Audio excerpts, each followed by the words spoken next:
근데 의외로 부정행위 발각되는 게 정말 이것 때문이에요. 이게 뭐냐 하면 네, 안녕하세요. 요아TV 이혼자라는 변호사 이변호사입니다. 오늘 제가 준비한 주제는요, 아내와 남편이 언제 외도를 많이 할지 그걸 한번 정리해봤어요. 남자분들 먼저 얘기해 볼게요. 남자분들은 첫 번째로 아내가 임신했을 때 사실은 외도를 많이 하시는 것 같아요. 이게 참 슬픈 얘기긴 한데 성관계 자체를 못해서라고 얘기를 하시는 분들도 있으시고요. 그것보다는 아내가 임신을 하면 성관계뿐만 아니라 야외 활동이나 이런 많은 것들을 같이 못하게 되는 경우들 있잖아요. 원래 취미생활을 공유를 했는데 취미생활 혼자 하게 된다든지 그런 환경에 놓였을 때 좀 외도를 많이 하시게 되는 것 같아요. 두 번째로 40, 50대쯤 남성들도 갱년기가 있다고 하잖아요. 그 갱년기가 왔을 때 좀 외도를 많이 하시는 것 같아요. 남자분들은 평생을 젊은 시절에는 아내와 그리고 자녀를 위해서 이제 희생해서 이렇게 가정을 일구시고 나이가 이제 점차 들어가고 와이프는 남편이 돈 벌어오는 걸 당연하게 여기고 아이들은 아빠가 또 돈 벌어오고 집에 없는 걸 또 당연시 여기고 회사에서는 이제 퇴사할 때가 다 돼가고 그럼 이제 인생이 좀 허무하고 또 애들이 크면 이제 사춘기 올 때잖아요. 그때 되면 이제 애들이 또 아빠랑 안 놀아줘요. 그리고 엄마랑 아빠가 뭐 사소하게 다퉈도 엄마 편 드는 애들이 많단 말이에요. 엄마랑 항상 좀 집에 같이 있기 때문에 그런 데서 오는 좀 인생의 공허함 이런 것 때문에 40, 50대쯤 이제 외도를 많이 하시는 것 같아요. 새로운 설렘을 주고 날 필요로 하는 가치 있는 사람이라고 느끼게 해주는 그런 사람을 찾아서 외도를 많이 하시는 것 같아요.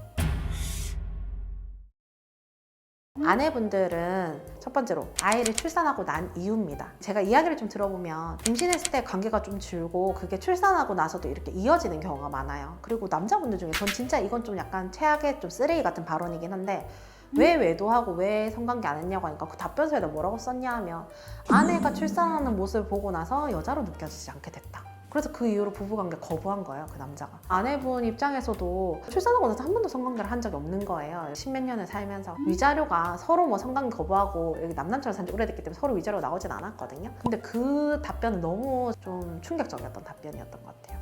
그래서 이게 관계가 줄고 이랬을 때 서로 좀 노력을 해야 되는데 그게 노력도 되지 않고 그 성관계를 하지 않는 섹스리스 관계가 이제 이어지다 보면 아내는 본인 여자로서 이렇게 대우받지 못한다는 생각과 내가 성적 매력이 떨어지나 하고 자존감이 막 줄어든단 말이에요. 근데 출산을 하는 시기에 여자라고 생각해보면 아직 뭐 그래 봤자 뭐 30대 좀 많으면 40대 초반 뭐 이렇단 말이에요. 그러면 나가서는 젊은 여성의 대우를 받는 거예요.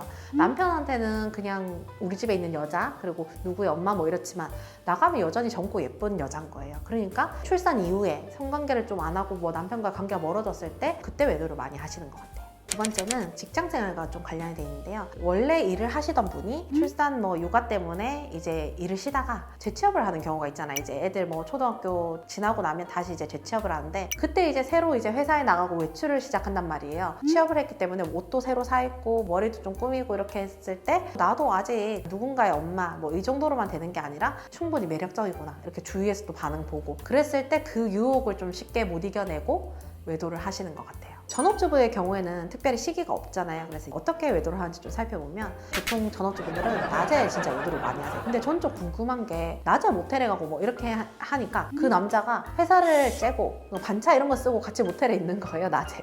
그렇게 해서 서로 이제 안 들키도록 여자분들은 또 이렇게 합법적으로 외출할 수 있는 게 전업주부 몇 개 없잖아요. 목욕탕에 간다든지 아니면 뭐 마트에 간다든지 뭐 이런 게 좀 늘어난 거예요. 뭐 친정에 간다든지 목욕탕 가면 연락이 안 돼도 그게 자연스러우니까 그렇고 마트도 내가 이거 눈으로 보고 사야 돼 뭐 이렇게 비교하고 사야 돼 하면서 마트에 자주 간다든지 그리고 친정에 막 애기들 데리고 갔는데 애기가 그때 엄마는 없었고 나 혼자 잤는데 뭐 이렇게 얘기해서 또 들키는 경우도 있고 좀 이런 외출이 좀 늘어났을 때 좀 외도를 의심해 봐야 되는 것 같아요. 전업주부들은 낮에 외도를 하니까 남편분들 보통 회사가 있잖아요. 제가 했었던 사건 중에 또 어떻게 발각된 게 있었냐 하면 그 남편이 그냥 아내가 좀 요즘 외출이 좀 잦네? 그냥 이 정도로만 생각했대요. 근데 낮에 뭐 하고 있어? 이러면 집에서 그냥 있어. 뭐 집안일 하고 있어. 뭐 이랬는데 남편분이 갑자기 상가집에 갈 일이 있었던 거예요. 그래서 친한 친구가 이렇게 죽어가지고 이제 단차를 쓰고 가려고 집에 왔는데 아내가 없는 거예요. 집에 있다고 했는데 그래서 아내한테 너 어디냐? 이렇게 하니까 나 집이야. 이렇게 거짓말을 하고 그렇게 해서 발각되는 경우 많아요. 전업주부는 낮에 외도를 한다.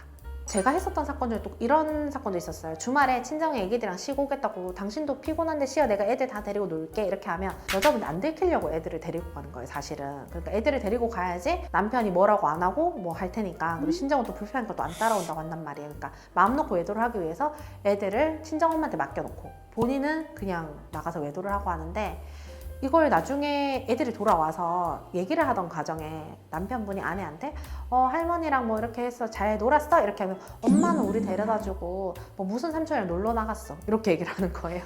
근데 저희 얘기 정말 많이 들었거든요. 근데 그 남자들이 그 여자들이 또 들키면 안 되니까 그 삼촌에 대해서 또 아빠한테 얘기하지 말라고 하고 그리고 삼촌의 이름을 얘기를 하지 않아요. 뭐 너구리 삼촌 짱구 삼촌 뭐 이런 거 진짜 많아요. 엄마는 짱구 삼촌이랑 놀러 갔어. 우리는 뭐 우리끼리 놀았어. 뭐 이렇게 얘기를 한단 말이에요. 그럼 짱구 삼촌이 누구야? 이렇게 물어보면 엄마 친한 삼촌이 있어. 뭐 저번 주에도 같이 놀았고 저번에 그 짱구 삼촌 아들도 같이 놀았어. 이렇게 얘기를 한단 말이에요.